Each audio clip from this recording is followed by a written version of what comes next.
आइए, जीवन दर्शन चैनल में आपका स्वागत है। आइए 11वां अध्याय सुनिए विष्णु भगवान की कार्तिक महात्म कथा। एक एक दिन का कथा आपको सुनाती हूँ, सुनते जाइए। जो कार्तिक मास में स्नान करते हैं उनके लिए बहुत ज़रूरी है, और जो ना स्नान करते हैं उनके लिए भी ज़रूरी है। स्नान तो सब करते हैं, पर 4 बजे जो उठकर करते हैं उनके लिए बहुत ज़रूरी है। आइए सुनते हैं।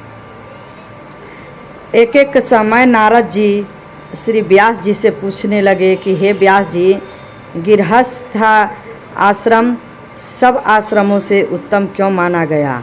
तब व्यास जी ने कहा, जैसे सब नदियाँ में समुद्र आश्रय पाती है और सब जीव माता का आश्रय पाकर ही जीवित रहते हैं, वैसे ही 6 प्रकार के लोग हैं।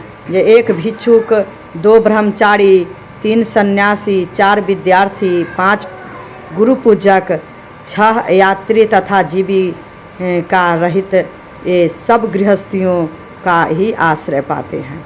फिर व्यास जी बोले, हे नारद, अब तब अति पुण्य देने वाला एक पुरातन इतिहास सुनो। उत्तानपाद राजा का पुत्र उत्तम था, जो बड़ा बलवान और मदिरा पीने वाला था। उसने बहुला नाम वाली स्त्री के साथ विवाह किया, और राजा रानी दोनों ही अति प्रेम के साथ रहने लगे। एक समय राजा ने वेश्या का नृत्य देखते हुए मदिरा पान किया, और रानी को भी मदिरा पान के लिए कहा, परंतु रानी ने उसका कहना नहीं माना। इस पर राजा ने क्रोधित होकर अपने अनुचरों को आज्ञा दी कि वह रानी को किसी निर्जन वन में छोड़ आए। तत्पश्चात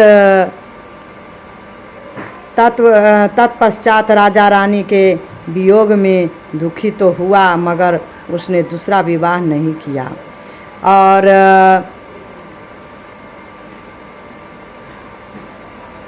विवाह नहीं किया, परंतु वियोग नहीं गया, तो प्रजा की पुत्र के समान पालन करने लगा।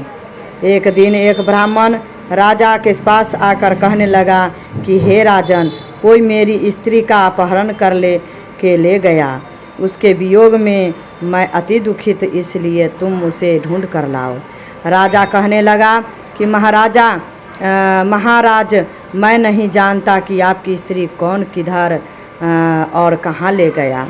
मैंने तुम्हारी स्त्री को कभी तक नहीं कि वह कैसी है, कैसी स्वभाव और रूप वाली है। तब ब्राह्मण बोला कि यह अद्यपि कठोर वचन बोलने वाली, करूपा, काले रंग की तथा कर्कश स्वभाव वाली है, परंतु मैं उसकी कोई निंदा नहीं करता, क्योंकि वह मेरी पत्नी अर्थात अर्धांगिनी है। तब राजा कहने लगा कि जब तुम्हारी स्त्री ऐसी कुरूपा और क्रूर स्वभाव वाली है, तो तुम उसे लेकर क्या करोगे? मैं अति सुंदर और कल्याणकारी दूसरी स्त्री लाकर दे सकता हूँ। ब्राह्मण कहने लगा कि राजन, मेरी स्त्री मेरे धर्म और कर्म को अर्धांगिनी है, उसकी रक्षा करना मेरा परम धर्म है। जो अपनी स्त्री की रक्षा नहीं करता उसका कल्याण नहीं होता। जो मनुष्य ऋतुकाल के पश्चात अपनी स्त्री के भोग नहीं करता, उसके पितर की बाँस तक उसके रुधिर में तैरते। ब्राह्मण के ऐसे वचन सुनकर राजा अपने शस्त्र लेकर रथ पर सवार हुआ और चारों ओर घूम फिर उस स्त्री को खोजने लगा। कुछ दूर जाकर उसने एक आश्रम देखा, जहाँ पर एक महान तेजस्वी ऋषि कुशा के आसन पर विराजमान थे। राजा को देखकर भी उस ऋषि ने राजा का कोई आदर सत्कार नहीं किया, और बोला, मैं जानता हूँ तुम राजा उत्तानपाद के पुत्र हो, मगर तुम यहाँ की कारण आए हो? राजा कहने लगा, हे तुम मुने, ब्राह्मण के घर में से कोई उसकी स्त्री को हर कर ले गया। मैं उसी की खोज में इधर आया हूँ, परंतु आपने अर्ध आदि कुछ भी नहीं दिया, और ना ही मुझे पानी को पूछा, भी नहीं दिया और न ही किसी प्रकार का सत्कार किया, नहीं सत्कार किया।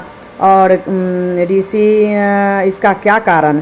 ऋषि ने उत्तर दिया, राजन तुम अर्धयोग नहीं हो, अर्धयोग होते हुए भी इस समय उसके पात्र नहीं हो, क्योंकि तुमने अपनी पत्नी निरपराध स्त्री को वन में त्याग दिया, जहाँ स्त्री का यह धर्म है कि वह तन मन से अपने पति की सेवा करे तथा उसकी आज्ञा का पालन करे। वहाँ पुरुष का भी धर्म है कि वह अपनी स्त्री का यथाचित सम्मान करे। जिस घर में स्त्रियों का सम्मान होता है वहाँ पर देवताओं का वास होता है। जहाँ स्त्रियों का अनादर होता है वहाँ कभी सुख शांति नहीं रहती। इतना सुन लज्जा युक्त पूछने लगा कि भगवान, आप भूत पिशाच भविष्य और वर्तमान तीनों काल जानते हो, इसलिए कृपा करके बताइए कि हे ब्राह्मण की स्त्री को कौन और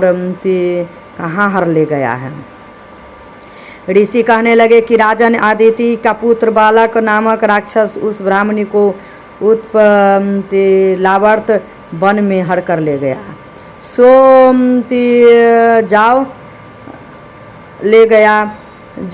जाओ और उसको ढूंढकर ब्राह्मण का सहयोग कराओ। राजा ने मुनि को प्रणाम किया और मार्ग पर जाकर प्रलाभ वन में जा पहुंचा। वहां जाकर देखा कि जैसा ब्राह्मण ने बताया था वैसा ही उसका रंग रूप देखकर राजा ने उससे पहचान लिया और कहा कि हे कल्याणी, तुम कौन हो और इन वन में कैसे आई हो? ब्राह्मणी बोली, मैं रात ब्राह्मण की पुत्री और विलास पुत्र की स्त्री मैं हूँ। अपने घर में अकेली सो रही थी कि बालक नाम वाला राक्षस मुझसे हरकर यहाँ पर ले आया है। यहाँ लाने के बाद न तो उसने किसी बात को कष्ट दिया और न ही मेरा सतीत्व नष्ट करने की चेष्टा की। इतना होने पर भी मैं यहाँ अत्यंत दुखी हूँ। राजा ने कहा कि हे ब्राह्मणी, वह राक्षस कहाँ गया? मुझको तुम्हारे पति ने बुलाया है, ढूंढने के लिए भेजा। ब्राह्मणी ने कहा कि वह इस वन में अमुक स्थान में गया। तब राजा ने ब्राह्मणी के बताए हुए राजस्थान पर जाकर राजा को देखा। राजा को देखकर वह राक्षस उसके पैरों में गिर पड़ा और कहने लगा कि हे राजन, मुझे क्या आज्ञा है? राजा ने कहा कि हे निशाचर, तू इस ब्राह्मणी को क्यों लाया? राक्षस कहने लगा कि राजन, इस ब्राह्मणी का पति राक्षसों को मारने का मंत्र जानता है। अतएव जब हम यंत्र का अन्न ग्रहण करने के लिए जाते हैं तो वह हमको वहाँ भगा देता है, क्योंकि सब यज्ञों की वही आचार बनता है। इसी कारण उस ब्राह्मण को दुखी करने के लिए मैं उसकी स्त्री को हर लाया हूँ, क्योंकि बिना स्त्री के पुरुष कर्म का अधिकारी नहीं होता। यह सुनकर राजा ने विचार किया कि यह राक्षस भी हमारी और ही निंदा करता है। मुनि ने भी हमको अर्धयोग्य नहीं समझा। राजा अपने मन में ऐसा विचार ही रहा था कि राक्षस कहने लगा कि हे राजन, मैं आपकी प्रत्येक आज्ञा का पालन करूंगा। इतना कह हाथ जोड़कर खड़ा हो गया।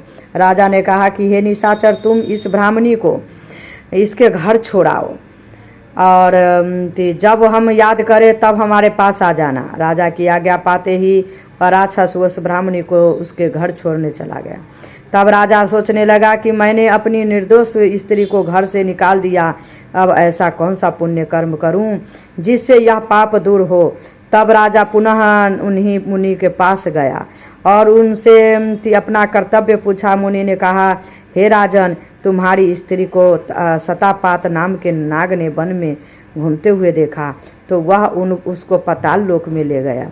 उस नाम की नंदा नाम वाली एक कन्या है, उसने अपने घर में उसको छिपा रखा है। यह सुन राजा वहाँ से अपने घर आया और ब्राह्मण को स्त्री सहित अपने घर में देखकर बहुत प्रसन्न हुआ। तत्पश्चात राजा ने बालक नामक राक्षस को याद किया। वह तुरंत ही राजा के पास आकर उपस्थित हो गया। बालक को देख राजा ने उसे पाताल लोक में अपनी स्त्री को लाने का आदेश दिया। उसके बाद वह राक्षस पाताल लोक गया और वहां से राजा को स्त्री लाकर उसको सौंप दिए। तत्पश्चात राजा रानी बड़े प्रेम से रहने लगे। बोलिए विष्णु भगवान की जय। जय जय श्री राधे।